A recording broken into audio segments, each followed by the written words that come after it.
Bueno, buen día de nuevo. Los invito a abrir en Primera de Corintios, capítulo 3, versículo 9. Primera de Corintios, capítulo 3, versículo 9. Esta es en la Reina Valera contemporánea tengo, pero poner la Reina Valera que va a ser más parecido. Le puse por título a esta prédica, sobre edificados en la verdad. Sobre edificados en la verdad, porque si alguien quiere tomar nota. ¿Ya lo encontró? Si no, lo seguimos de acá. Gracias. Porque nosotros somos colaboradores de Dios y ustedes son el campo de cultivo de Dios, son el edificio de Dios. Recuerden que acá está hablando el apóstol Pablo. Cuando dice que nosotros somos colaboradores de Dios, ¿de quién está hablando? Sí, pero bueno, si seguimos el contexto de este capítulo, él estaba hablando de Apolos, estaba hablando de él, estaba hablando de los apóstoles que hacían la obra en la iglesia de Corinto. Dice, nosotros somos colaboradores de Dios y ustedes son, el campo de cultivo de Dios, son el edificio de Dios. Recuerda esto, somos el edificio de Dios. El 10.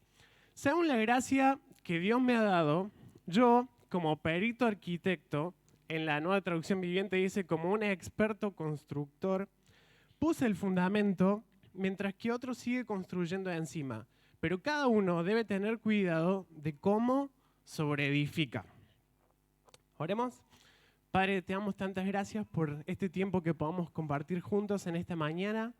Señor, consagramos este tiempo para escucharte, para escuchar tu verdad, para permitir que el Espíritu Santo pueda hablarnos también en nuestro interior, confrontarnos, mostrarnos, permitirnos ver con mayor claridad, alumbrar los ojos de nuestro entendimiento. Señor, dejamos de lado toda distracción, todo lo que nos saque de lo que vos querés hacer en esta mañana en nuestras vidas, Señor.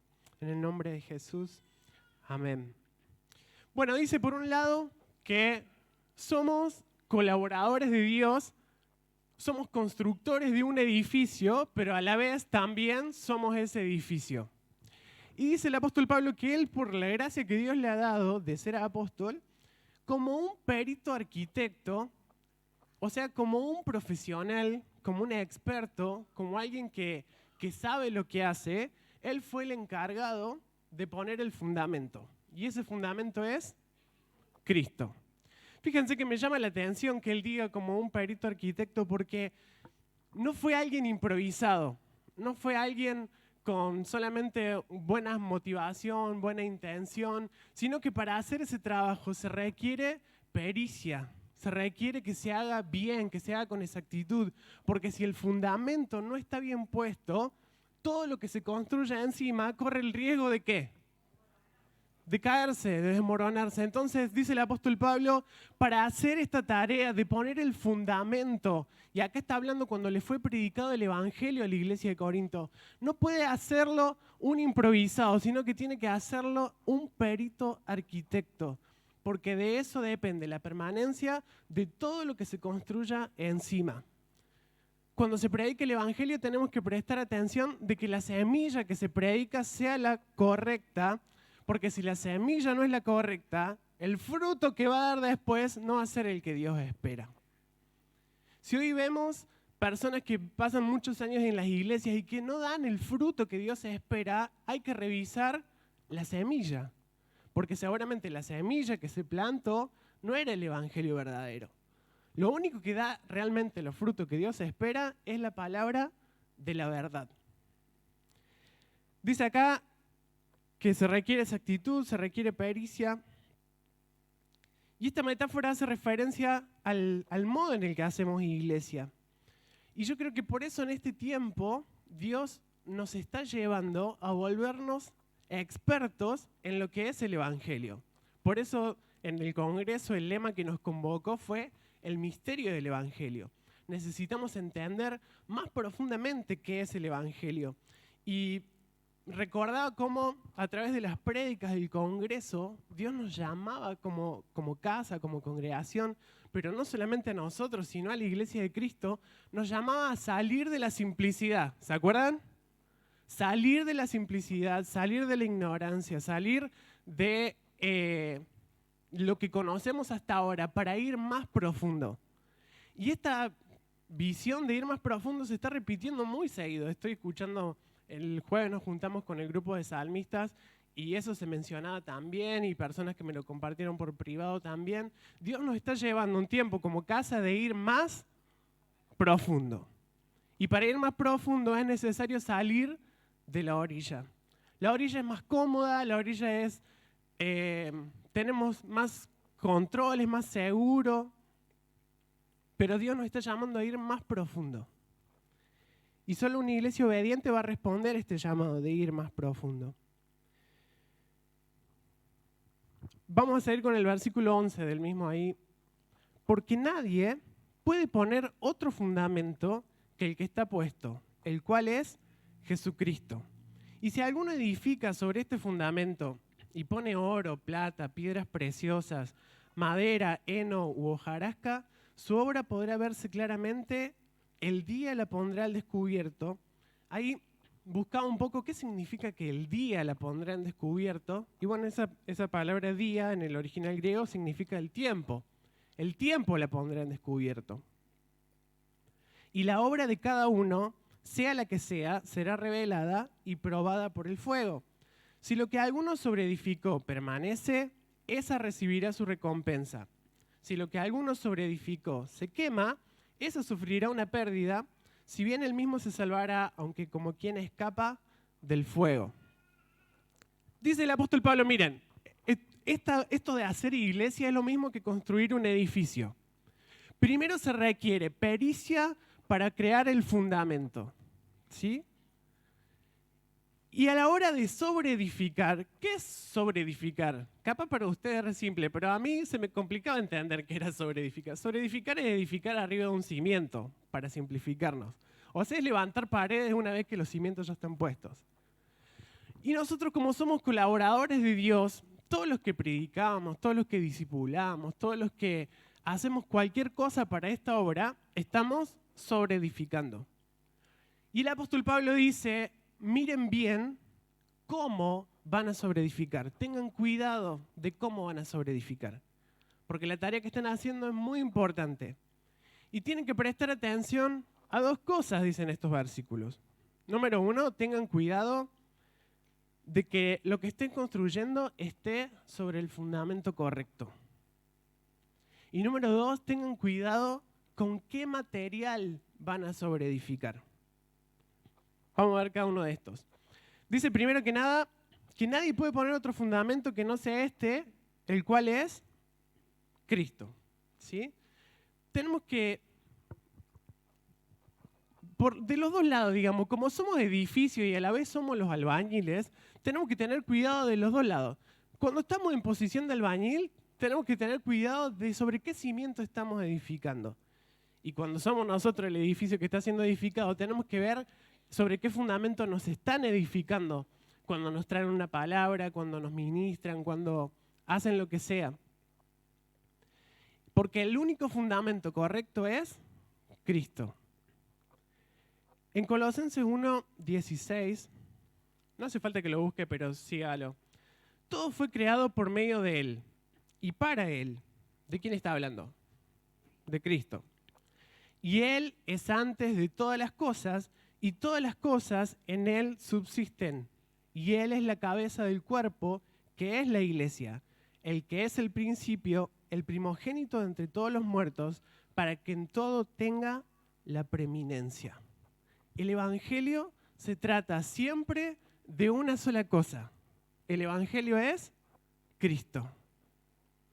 Por eso si lo que escuchamos no es Cristo, lo que estamos escuchando no es el Evangelio. Porque el Evangelio siempre se construye enfocado en Cristo, no en el hombre. ¿Cómo nos damos cuenta si lo que nos están predicando es el Evangelio o no es el Evangelio? Y fácil, si está enfocado en Cristo, es el Evangelio. Si no está enfocado en Cristo, está enfocado en el hombre, no es el Evangelio. Últimamente es más común ver un evangelio centrado en el hombre que un evangelio centrado en Cristo. Y a esto se le llama un evangelio antropocéntrico. ¿Por qué antropocéntrico? Porque está centrado en el hombre. en vez de un evangelio cristocéntrico que está centrado en Cristo. ¿Cómo es el evangelio antropocéntrico? Es un evangelio que está centrado en el hombre y en sus necesidades. Por ejemplo, todas las prédicas apuntan a resolver las necesidades de las personas. Entonces Dios se vuelve algo así como un solucionador de problemas.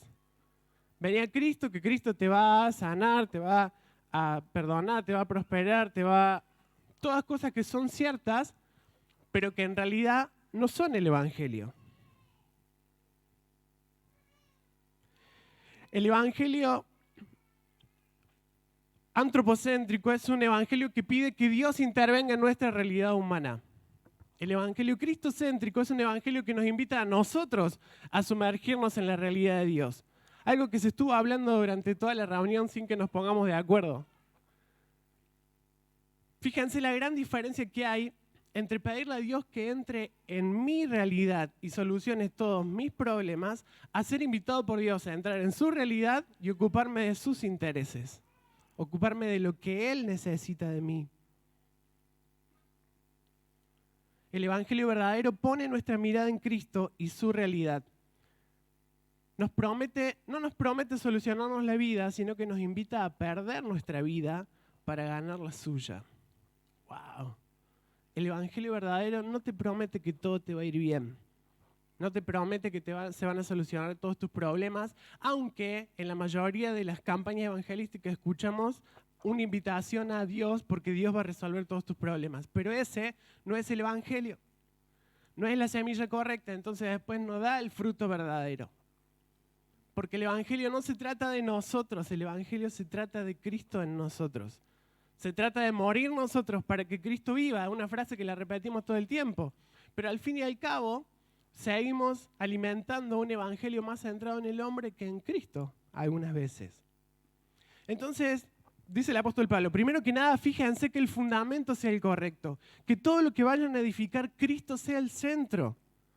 Me acuerdo que una vez volvimos de un retiro y alguien me preguntó de qué hablaron en el retiro. Y le conté que los predicadores que habíamos invitado hablaron, le digo, básicamente de Cristo. Y esa persona me dice, no saben hablar de otra cosa, siempre hablan de lo mismo. Es que no hay otro mensaje. Siempre es Cristo el centro del mensaje. Siempre. Número 2, habíamos visto que el apóstol Pablo dijo que presten atención y tengan cuidado sobre cómo van a sobreedificar, y vimos que dijo que tengan cuidado en dos cosas. Por un lado, tengan cuidado en qué fundamento, sobre qué fundamento. Y número 2, con qué materiales. Dice que se pueden construir con oro, con plata, con madera, con hojarasca. ¿Con qué material voy a edificar? El evangelio se construye básicamente con palabras. Son las palabras las que construyen una obra. Y como dice el pasaje, se pueden usar variedad de materiales, pero el problema es que hay algunos que perduran en el tiempo y hay algunos que no perduran en el tiempo. Hay algunos materiales que cuando son probados por el fuego se queman, pero hay otros materiales que cuando son probados por el fuego permanecen. ¿Y cuáles son los únicos materiales que permanecen en la construcción de una obra en Dios? La verdad. La verdad permanece para siempre. Vos sembrás verdad en una persona y la verdad va a permanecer por siempre. Vos sembrás engaño, vos sembrás mentira, el engaño con el tiempo pierde sustancia. Se vuelve, no sé si está bien dicho, insustancial. Se vuelve algo que se va degradando con el tiempo porque es corrompible. Y ¿saben qué? El engaño, o sea, lo que no es verdad, no permanece en tiempos de prueba. Las pruebas de Dios vienen para que podamos aprender a diferenciar, a discernir qué es verdad y qué no es verdad en nuestras vidas. Cuando vos estás en un momento difícil, vos estás en una situación difícil, vos estás en una prueba, la estás pasando muy mal, es porque hay algo que Dios quiere hacerte ver. Hay algo que Dios quiere enseñarte. Y hasta que vos no aprendas esa lección, la prueba no va a pasar. Las pruebas vienen para diferenciar y decir, esto es verdad y esto no es verdad. Por eso tenemos que tener por sumo gozo cuando atravesemos las diversas pruebas. Porque las pruebas vienen a darnos mayor libertad. Las pruebas vienen a traernos, a manifestar más la vida de Cristo que está en nosotros. A ayudarnos a descubrir mejor qué es verdad y qué no es verdad. El engaño no perdura, como dijimos, pero la verdad permanece para siempre. Sigamos en el versículo 16, el que sigue.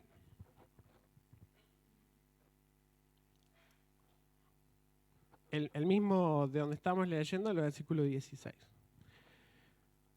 Dice, ¿no saben que ustedes son templo de Dios y que el Espíritu de Dios habita en ustedes? Si alguno destruye el templo de Dios, Dios lo destruirá a él, porque el templo de Dios es santo y ustedes son ese templo. Fíjense que en el contexto de este capítulo, no solamente está hablando de que nuestro cuerpo es el templo de Dios, sino que esto es el templo de Dios.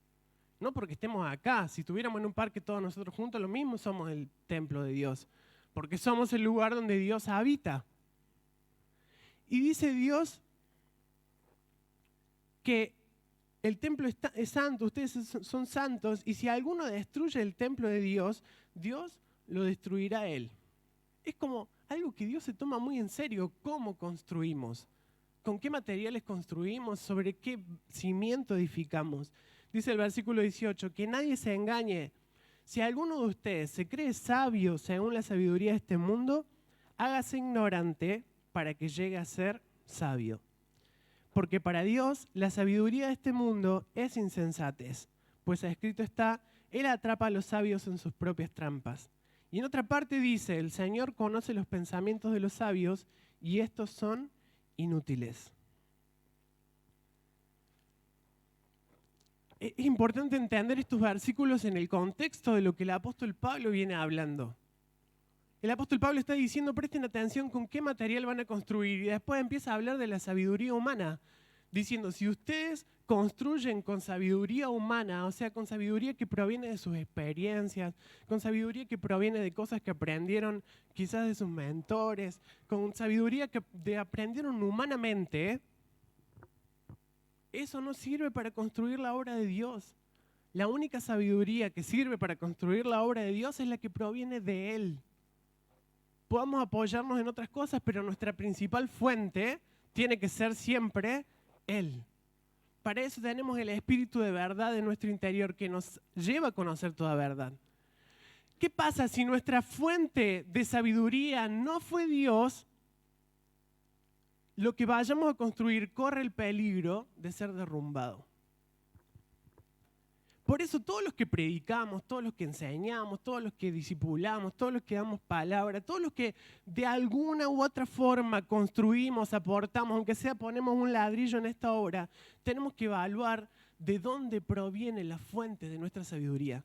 ¿De dónde sacamos lo que enseñamos? ¿De dónde sacamos lo que predicamos? ¿De dónde sacamos las clases que le damos a los niños? ¿De dónde salen? ¿Con qué material estamos construyendo la obra de Dios? Porque podamos volvernos personas que construyen con buenos materiales que permanecen para siempre, o podamos volvernos en gente que retrasa la obra y que encima cuando llegue el día del fuego todo lo que construimos se derrumba. No sé si está López, pero imagínense, allá está López. Imagínate, López, que vos estás construyendo vos, pero además estás construyendo con un montón de otra gente, y empezás a ver gente que empieza a edificar todo mal. Imagínense López agarrándose la cabeza, viendo cómo están haciendo todas las cosas mal. Por eso creo que esto le estaba pasando al apóstol Pablo, y por eso se ve la necesidad de decir, fíjense bien. Por un lado, los que están edificando, fíjense bien con qué material, sobre qué fundamento. Pero ustedes que son el edificio de Dios, también no se dejen construir por cualquier cosa. Presten atención con qué materiales los están construyendo, los están edificando. Esta palabra, perdón, no les dije la palabra todavía. Corremos el riesgo cuando enseñamos desde nuestra sabiduría humana a dar leche espiritual adulterada. ¿Recuerdan que hay un versículo que habla de esto el apóstol Pablo? La palabra adulterada, la busqué, resulta que es la palabra en griego adolos. En realidad lo que dice ese versículo es no adulterada.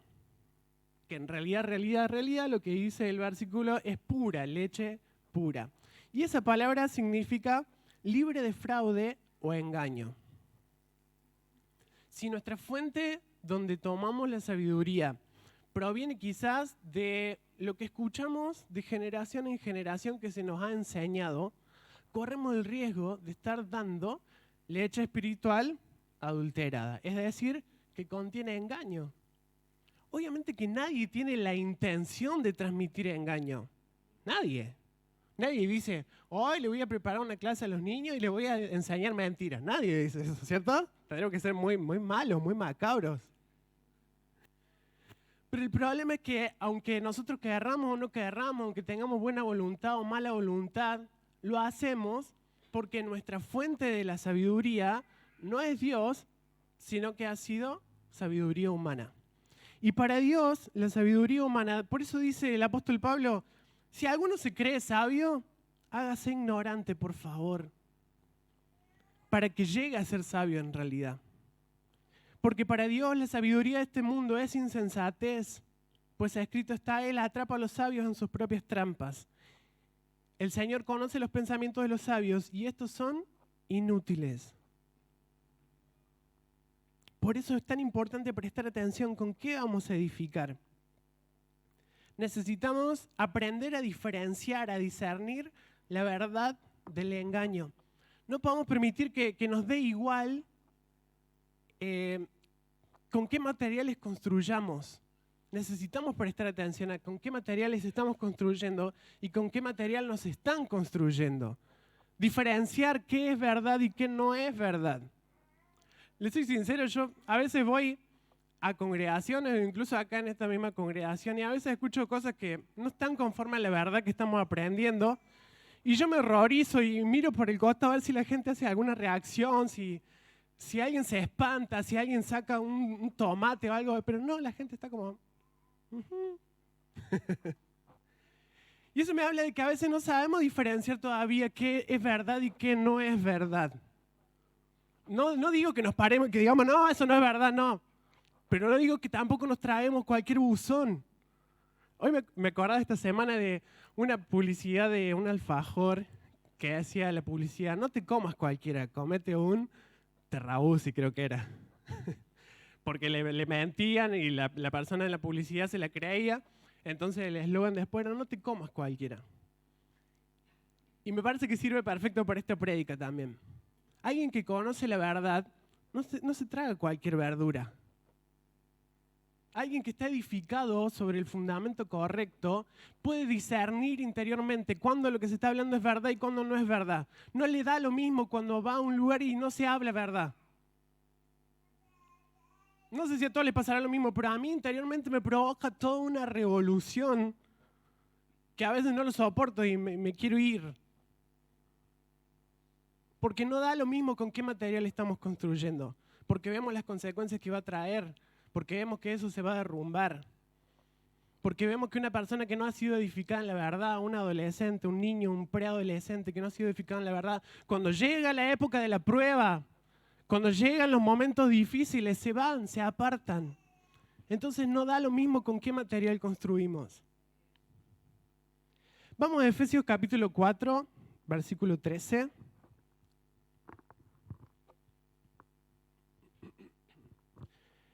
Efesios 4, versículo 13. Esto sí en la NTV, por favor. Dice, este proceso continuará hasta que todos alcancemos tal unidad en nuestra fe y conocimiento del Hijo de Dios, que seamos maduros en el Señor. Es decir, hasta que lleguemos a la plena y completa medida de Cristo. ¿Cuánto hemos repetido este versículo, no? Sigamos con el próximo. Entonces ya no seremos inmaduros como los niños. No seremos arrastrados de un lado a otro ni empujados por cualquier corriente de nuevas enseñanzas. No nos dejaremos llevar por personas que intenten engañarnos con mentiras tan hábiles que parezcan la verdad. En cambio, hablaremos la verdad con amor y así creceremos en todo sentido hasta parecernos más y más a Cristo, quien es la cabeza de su cuerpo, que es la iglesia. Dice, ya no seremos inmaduros. Si crecemos en el conocimiento del Hijo, ya no seremos inmaduros. Y el resultado de no ser como niños y de no ser inmaduros es que no vamos a ser llevados por cualquier viento de nuevas enseñanzas. Vamos a estar parados firmes en la verdad. Alguien inmaduro es fácil de engañar. Alguien que no sabe, alguien que no conoce, es fácilmente manipulable con el engaño. Por eso los niños chiquitos los pueden engañar, pero ya cuando van creciendo, no se comen cualquiera. No, no, no, no. Y ya los trucos que se usaban antes ya no sirven más. A través de los años, el Evangelio ha ido tomando muchas mezclas, ha ido distorsionándose por cosas que, diría el apóstol Pablo, son un evangelio diferente. No son el evangelio que yo les prediqué, dijera el apóstol Pablo. Son un evangelio diferente. Y creo que por eso Dios también está levantando una generación de reforma. ¿Qué significa reforma? Reforma significa volver al original. Dios está levantando una generación de reforma que vuelva a la esencia original del Evangelio y que deseche todas las mezclas y que deseche todos los inventos que a través de los años se fueron creando, que diluyeron el Evangelio para volverlo a un estado puro. Pero solamente lo puede hacer con personas que estén comprometidas con la verdad. La verdad genera resistencia. Predicar la verdad no gusta. Si vos predicás la verdad, eso genera oposición, genera resistencia. Hay gente que se va a levantar, hay gente que habla mal, hay gente que no le va a gustar, gente que se va de la iglesia, porque la verdad choca. Pero a otras personas la verdad las seduce. Cuando escuchan la verdad, hay algo en todo su espíritu y su interior que se levanta, que se llena de energía y que dice, eso es lo que quiero y quiero más.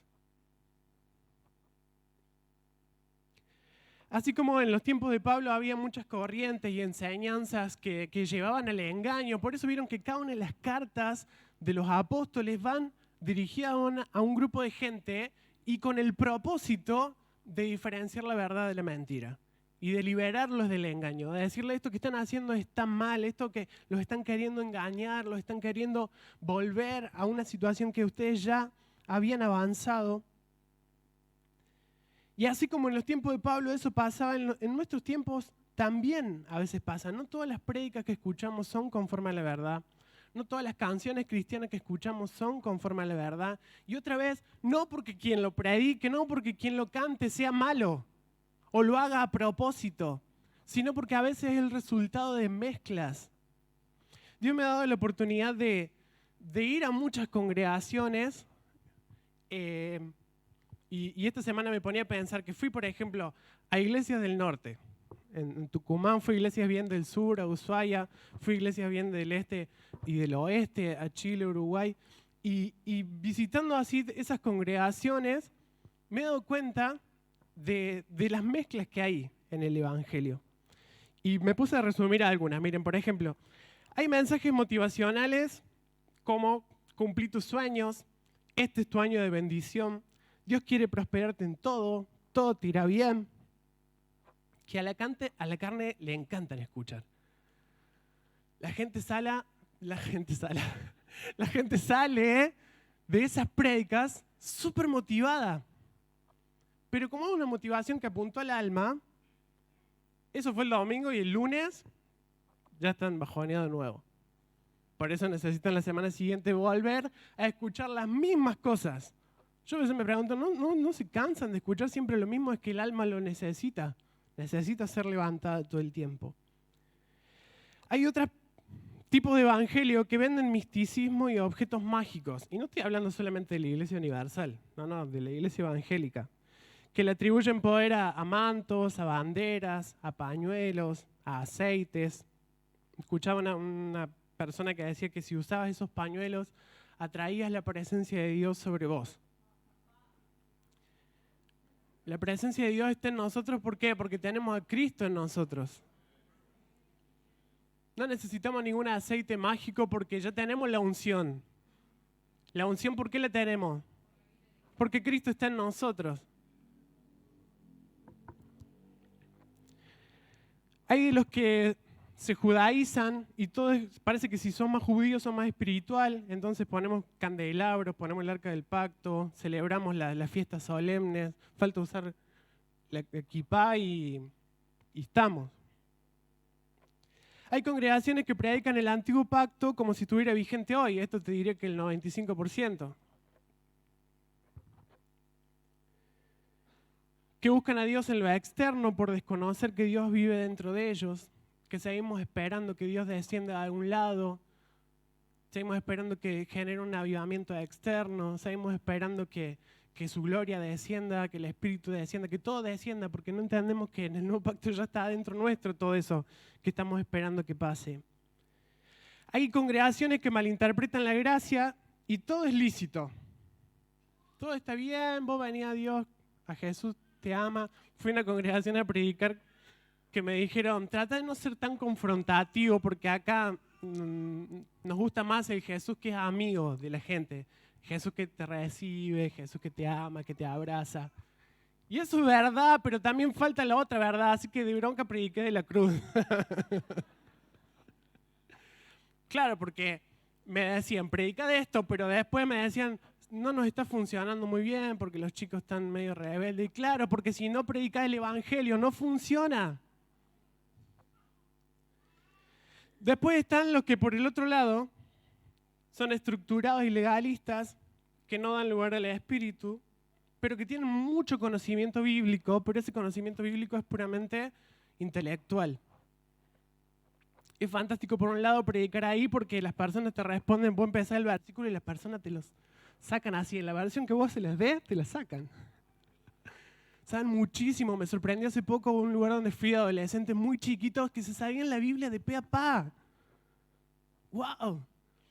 Pero después cuando llegó el momento de las confesiones, escuché las confesiones más tremendas que he escuchado en mi vida. Porque las iglesias donde son muy legalistas y no hay espacio para hablar de lo que nos pasa, el pecado se oculta, se mete abajo de la alfombra, se mete abajo de la alfombra, se mete, hasta que explota. Hay otras congregaciones donde el Espíritu Santo es un show que hace que las personas se comporten extraños. Que hace que, no sé, pasan muchas cosas extrañas que yo me pregunto, ¿para qué le sirve al Espíritu Santo hacer eso? ¿Para qué quiere el Espíritu Santo hacerte dar vuelta como un trompo durante toda la alabanza si cuando salís seguís estando igual? ¿No estará más interesado el Espíritu Santo en poder guiar realmente tu vida, en ser el Señor de tu vida, que en hacerte hacer cosas raras y después salir igual? Hay de los que creen que todas las promesas son para el futuro. Todo el Evangelio es para el futuro. Me acuerdo de mi abuela que cantaba, cuán gloriosa será la mañana. ¿Conoces esa canción? Todo era en el futuro, cuando venga Jesús el Salvador. Todo el Evangelio se centraba en la segunda venida de Cristo. Todo lo bueno estaba allá. Y acá nos tocaba vivir una vida miserable solamente de espera hasta que eso suceda. Y eso limitó a la iglesia de gobernar en este tiempo, porque todo era esperar al futuro. Y así un montón de cosas y nos vamos dando cuenta de que cuando el evangelio se diluye con engaño y se diluye con mentira, lo que pasa es que el evangelio no funciona. No funciona. Porque lo único que realmente funciona es el evangelio verdadero. Y el evangelio verdadero es Cristo, es el mensaje de la cruz. Lo que pasa también es que nos convertimos en una iglesia que no afecta a su entorno. Una iglesia que pierde el rumbo, una iglesia que se queda estancada, que no puede crecer, porque el engaño se transforma en un estorbo que impide el fluir de la vida, que impide el crecimiento. El apóstol Gustavo Lara contaba de que su papá, antes de morir, sufrió una embolia cerebral y eso impedía que la sangre fluyera por la mitad del cuerpo. Entonces la mitad de su cuerpo empezó a secarse y empezó a morir. La mano se secó, la pierna se secó. ¿Por qué? Porque cuando hay un estorbo, eso impide el fluir de la sangre, que es la vida. Cuando hay falta de verdad, cuando hay un engaño, cuando hay ignorancia, eso funciona como un estorbo que impide que la vida de Cristo fluya. Y no solamente funciona a nivel congregación, sino que funciona a nivel personal también. Entonces, tenemos que preguntarnos, ¿en qué área de mi vida no está fluyendo la vida? ¿En qué área de mi vida estoy estancado? ¿En qué área de mi vida no puedo progresar? Y nos vamos a dar cuenta de que hay un estorbo. ¿Y ese estorbo cuál es? El engaño. Siempre el estorbo es el engaño. Se puede manifestar de diferentes formas, pero siempre hay un engaño, hay una mentira, hay algo que no te está permitiendo avanzar. Por eso Dios en su tremendo amor está diciendo lo que necesitamos es volvernos a la verdad. Lo que necesitamos es comprometernos con la verdad, aprender a amar la verdad y convertirnos en buscadores de la verdad. ¿Cuántos se consideran, así, no levanten la mano para que solamente lo piensen ahí en su interior, cuántos se consideran buscadores de la verdad? Que pasan tiempo meditando en la verdad, que pasan tiempo expuestos a ambientes de verdad, que prefieren la verdad antes que otra cosa, antes que el entretenimiento. Este mundo ha creado todo un sistema de entretenimiento para mantenernos justamente entretenidos y casi se nos pasa la vida entretenidos sin prestar atención a las cosas importantes. Si tomamos tiempo de buscar la verdad, eso nos va a solucionar muchas cosas en nuestra vida. Pero tenemos que entender la importancia que tiene la verdad. Vamos a Juan 8:31.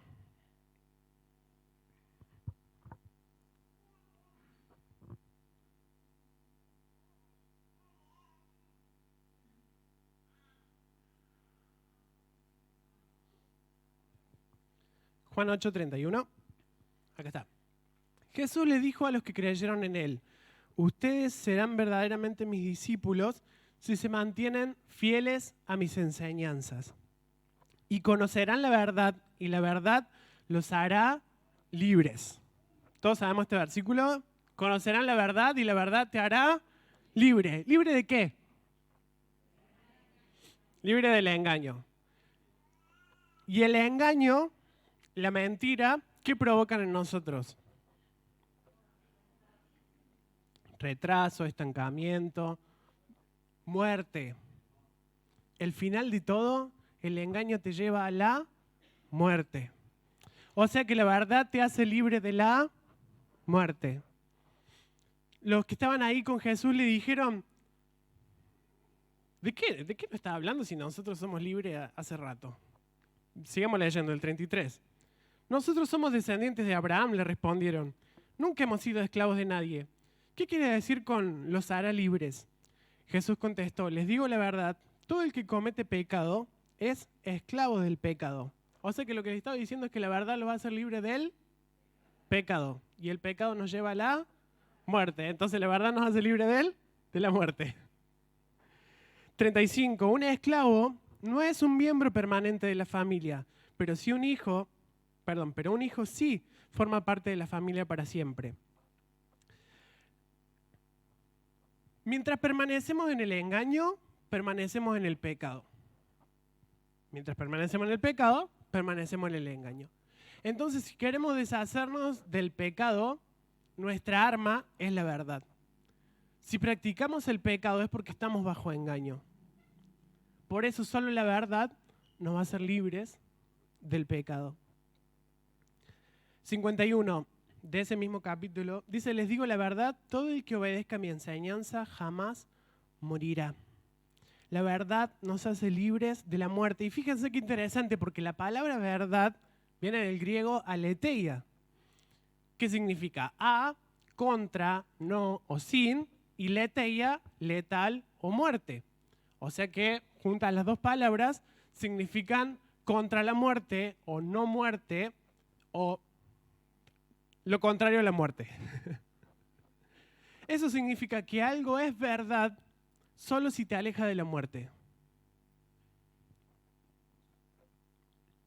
Algo es verdad solo si te aleja de la muerte. Y no entendemos la muerte como extinción, sino entendemos la muerte como separación. Si algo te acerca a Dios, es verdad. Si algo te aleja de Dios, es mentira. Es engaño porque provoca muerte. ¿Cómo puedo medir el nivel de verdad que tengo en mi interior? Nos fijemos cuánta vida hay en nosotros. ¿En qué área de mi vida hay muerte? ¿Qué me está matando? ¿Dónde en mi vida hay separación? ¿Dónde en mi vida hay división? ahí nos podamos dar cuenta dónde nos falta verdad y cuántos necesitamos de la verdad. ¿Cuánta vida sobreabundante tengo? Es igual a cuánto nivel de verdad tengo. Si vos sentís que no estás viviendo una vida así como muy sobreabundante y que no podés disfrutar de todos los beneficios del Evangelio, es porque te falta luz y eso significa que te falta verdad. La luz y la verdad van de la mano. Y la verdad y la vida van de la mano. Así que si tenés luz, tenés verdad y tenés vida. Dice el mismo capítulo, Juan 8, versículo 12. Jesús habló una vez más al pueblo y dijo, yo soy la luz del mundo.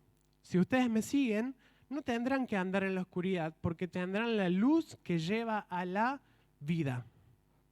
La luz te lleva a la vida. ¿Se dan cuenta por qué es tan importante la verdad? Esto cambia nuestra perspectiva, porque podemos decir, oh, qué fiaca leer la Biblia, o podemos decir, si leo la Biblia, si me encuentro con la palabra de verdad cuando leo la Biblia, porque no basta leer la Biblia, entonces voy a poder disfrutar de vida abundante. Todos nuestros problemas se basan en el engaño. Y toda nuestra solución está en conocer la verdad. Y que esa verdad nos haga libres. La verdad nos permite disfrutar de mayor plenitud de vida. Y ¿saben qué? La verdad tiene un efecto cautivante. La verdad es seductora. La verdad te atrapa. Cuando empezás a conocer la verdad, querés conocerla cada vez más y más y más y más. Vamos, y con esto termino 1 Juan 1:1.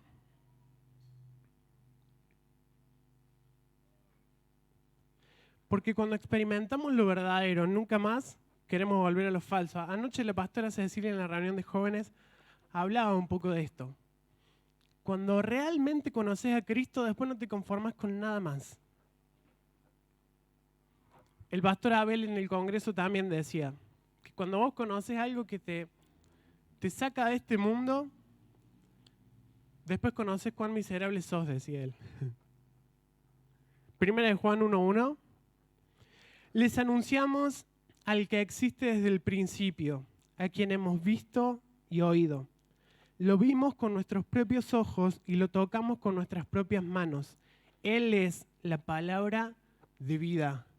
Fíjense que el apóstol Juan acá está hablando de como enamorado. Está hablando de algo maravillado, sorprendido, seducido, impactado. Todas las palabras que usted le quiere poner. De vuelta, les anunciamos al que existe desde el principio, a quien hemos visto y oído. Lo vimos con nuestros propios ojos y lo tocamos con nuestras propias manos. Él es la palabra de vida. Él, quien es la vida misma, nos fue revelado y nosotros lo vimos. Y ahora testificamos y anunciamos a ustedes que Él es la vida eterna. Estaba con el Padre y luego nos fue revelado. Les anunciamos lo que nosotros mismos hemos visto y oído, para que ustedes tengan comunión con nosotros. Y nuestra comunión es con el Padre y con el Hijo Jesucristo. Escribimos estas cosas para que ustedes puedan participar plenamente de nuestra alegría. Y más adelante en el versículo 12 dice el apóstol Juan que Él estaba lleno de gracia y de verdad. ¿Qué es lo que hacía que Jesús sea tan atractivo, sea como un imán que los atraía a todos hacia Él? ¿Qué genera esa fuente de atracción? La verdad que portaba. Fíjense que después de cada mensaje en los evangelios, ese relato termina con y la gente estaba maravillada por la sabiduría y por la autoridad con la que Jesús predicaba. La verdad no tiene que ver con una persona, no importa qué persona diga la verdad, lo que te atrapa en realidad es la verdad.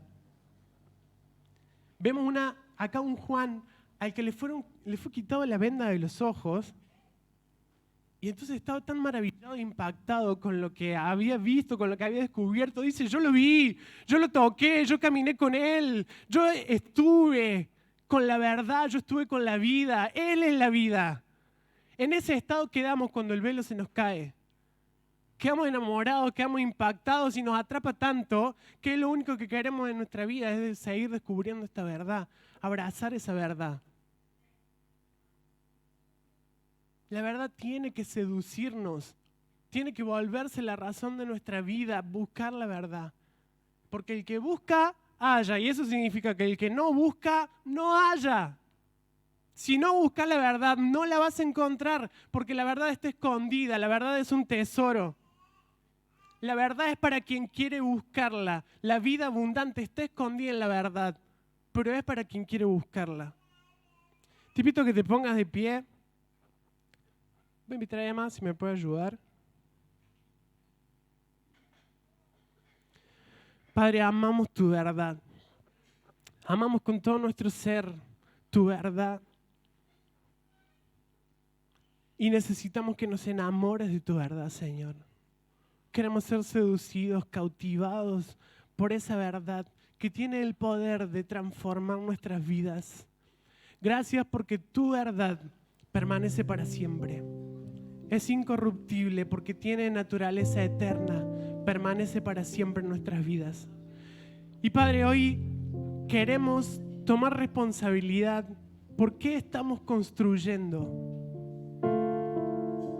No para darnos miedo o para decir, esto es muy difícil, se lo dejo a otro, sino para comprometernos con la verdad, para transformarnos en buscadores de la verdad, en personas que saben diferenciar la verdad del engaño. No les da igual, porque están enamorados de la verdad. Padre, así como el apóstol Juan que acabamos de leer, cuando el velo se cayó y pudo verte, pudo ver a Cristo, te pido que nosotros como congregación podamos ver a Cristo, podamos ver la verdad, podamos gustar de la verdad, podamos tocar la verdad. Porque sabemos que eso nos transformará para siempre.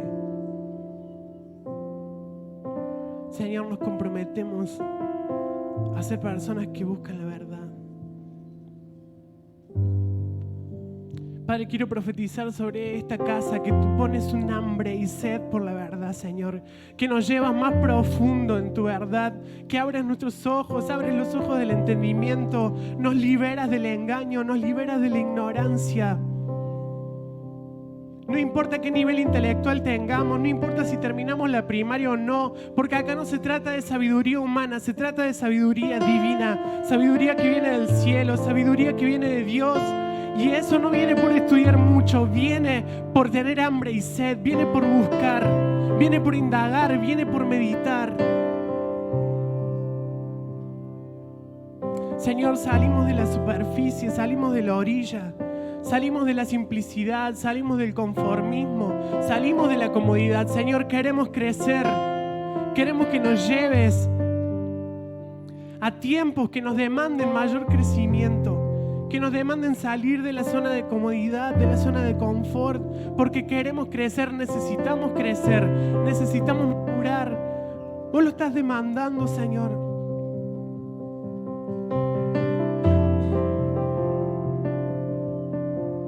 Ahí donde estás, empieza a pedirle, Padre, abre mis ojos. Papá, quiero ir más profundo. Papá, quiero conocer la verdad que me hará libre. Necesito esa verdad.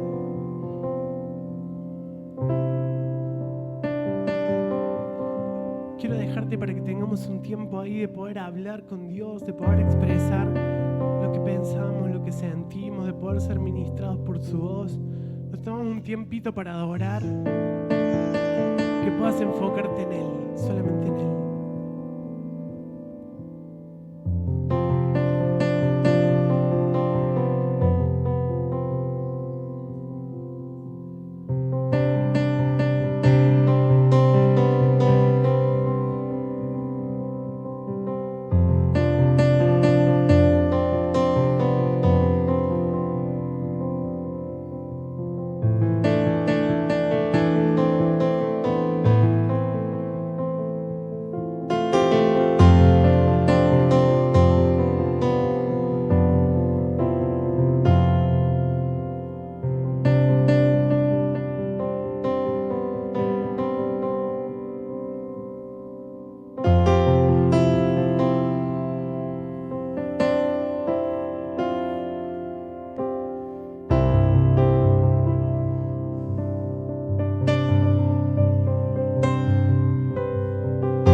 verdad. Todo engaño es destruido en tu verdad. Hoy mi vida a ti rendida está. Todo velo es corrido en tu luz. Hoy mis ojos pueden ver tu realidad. Todo engaño es destruido en tu verdad. Yo en mi vida a ti rendida está. Oh, estoy muriendo a mí, yendo a tu cruz, viviendo en ti, que vivas tú. Yo estoy muriendo a mí, yendo a tu cruz, viviendo en ti, que vivas tú. Y me sumerjo en tu verdad, yo vivo tu realidad.